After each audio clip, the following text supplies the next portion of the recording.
Ang ibang lahi ni Huda. Ika-4 na kabanata. Ito ang iba pang lahi ni Huda, sina Perez, Hezron, Carmi, Hur, at Shobal. Ang anak ni Shobal na si Reaya ay ama ni Jahat. Si Jahat ang ama ni na Ahumay at Lahad. Sila ang pamilya ng mga Soratita. Ito ang mga anak ni Etam, sina Jezreel, Ishma, at Idbas. Si Hazelelponi ang kapatid nilang babae. Si Penuel ang ama ni Gedor, at si Ezer ang ama ni Husha. Sila ang mga angkan ni Hur na panganay na anak ni Ephrata. Si Hur ang ninuno ng mga taga Bethlehem. Si Ashur na ama ni Tekoa ay may 2 asawa, sina Hela at Naara. Ang mga anak na lalaki ni Naara at Ashur ay sina Ahuzam, Hefer, Temeni, at Hastari. Ang mga anak naman ni Hela at Ashur ay sina Zeret, Zohar, Etnan, at Koz.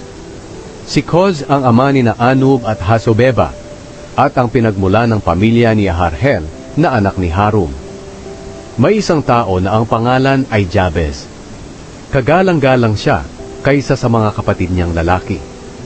Pinangalanan siya ng kanyang ina na Jabez, dahil sinabi ng kanyang ina, "Labis ako nahirapan sa panganganak ko sa kanya." Nanalangin si Jabez sa Diyos ng Israel, "Pagpalain niyo po sana ako at palawakin ang aking nasasakupan. Samahan niyo po ako at ilayo sa kapahamakan para hindi ako masaktan." At dininig ng Diyos ang kaniyang kahilingan. Si Kelub na kapatid ni Shuha ang ama ni Mehir. Si Mehir ang ama ni Eston, at si Eston ang ama ni Betrafa, Paseya, at Tehina. Si Tehina ang ama ni Irnahash. Sila ang angkan ni Reka. Ang mga anak na lalaki ni Kenaz ay sina Otniel at Seraya. Ang mga anak ni Otniel ay sina Hatat at Meonotai. Si Meonotai ang ama ni Ofra. Si Seraya naman ang ama ni Joab, na nagtatag ng lambak ng mga panday. Tinawag itong lambak ng mga panday dahil doon nakatira ang maraming panday. Ito ang mga anak na lalaki ni Caleb na anak ni Jefune, sina Iru, Ela, at Naam. Ang anak na lalaki ni Ela ay si Kenaz. Ang mga anak na lalaki ni Jehalelel ay sina Ziph, Zifa, Tiraya, at Asarel.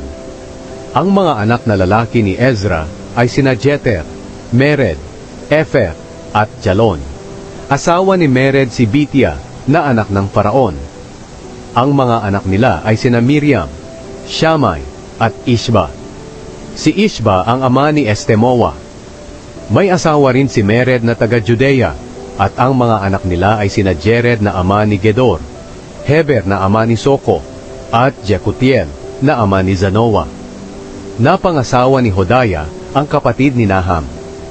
Ang isa sa mga anak niya ay ama ni Keila na Garmita, at ang isa naman ay ama ni Estemoa na Maakateo. Ang mga anak na lalaki ni Shimon ay sina Amnon, Rina, Ben-Hanan, at Tilon. Ang mga angkan ni Ishi ay sina Zohet at Ben-Zohet. Ito ang mga angkan ni Shela na anak ni Huda, si Er na ama ni Leka, at si Laada na ama ni Maresya, at ang pamilya ng mga tagagawa ng telang linen sa Bet Ashbea. Ito pa ang mga angkan ni Shela, si Jokim, ang mga mamamayan ng Kozeba, si Joash, at si Saraf, na namuno sa Moab at sa Jashubi-Lehem. Ang talaang ito ay mula sa matagal ng dokumento. Sila ang mga magpapalayok na nakatira sa Netaim at Gedera. Nagtatrabaho sila para sa hari. Ang angkan ni Simeon. Ang mga anak na lalaki ni Simeon ay sina Nemuel, Jamin, Jarib, Zera, at Shaul. Si Shaul ang ama ni Shalom. Si Shalom ang ama ni Mibsam, at si Mibsam ang ama ni Mishma. Si Mishma ang ama ni Hamuel. Si Hamuel ang ama ni Zakur, at si Zakur ang ama ni Shimei. May 16 na anak na lalaki si Shimei, at 6 na anak na babae. Pero kakaunti lang ang anak ng mga kapatid niya, Kaya ang buong angkan nila ay hindi kasindami ng mga mamamayan ng Huda.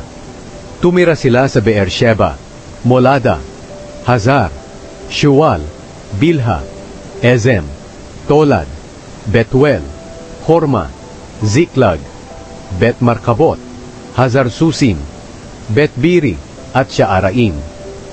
Ito ang mga bayan nila hanggang sa paghahari ni David. Tumira rin sila sa 5 bayan sa paligid nila, sa Etam, Ayin, Rimon, Token at Ashan, pati na rin sa mga baryo sa paligid ng mga bayang ito hanggang sa Baalat. Ito ang mga lugar na tinirhan nila at naitago nila ang mga talaan ng kanilang angkan. Ito ang iba pang lahi ni Simeon.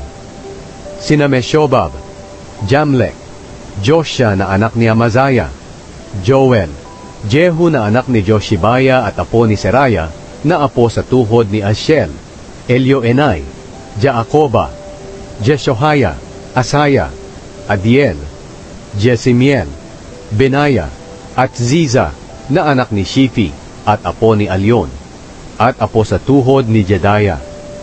Si Jedaya ay anak ni Shimri at apo ni Shemaya. Sila ang mga pinuno ng kanilang mga pamilya. Lalong dumami ang pamilya nila, kaya napunta sila sa hangganan ng Gedor sa gawing silangan ng lambak. Naghanap sila roon ng mapagpapastulan ng kanilang mga tupa, at nakakita sila ng mayabong at magandang pastulan. Malawak ang lugar na ito at mapayapa. Doon dati nakatira ang ibang lahi ni Ham. Pero noong panahon na si Haring Hezekiah ang hari ng Huda, nilusob ang lahi ni Ham ng lahi ni Simeon, na ang mga pangalan ay nabanggit sa itaas. Nilusob din nila ang mga Meuneo, na doon din nakatira, at nilipol nila sila ng lubusan. Pagkatapos, sila ang tumira roon hanggang ngayon, dahil mayroong pastulan doon para sa kanilang mga tupa. Lumusob ang 500 sa kanila sa kabundukan ng Seir. Pinangunahan sila ni Pelataya, Nearaya, Refaya, at Uziel na mga anak ni Ishi. Pinatay nila roon ang natitirang mga Amalekita, at doon sila nakatira hanggang ngayon.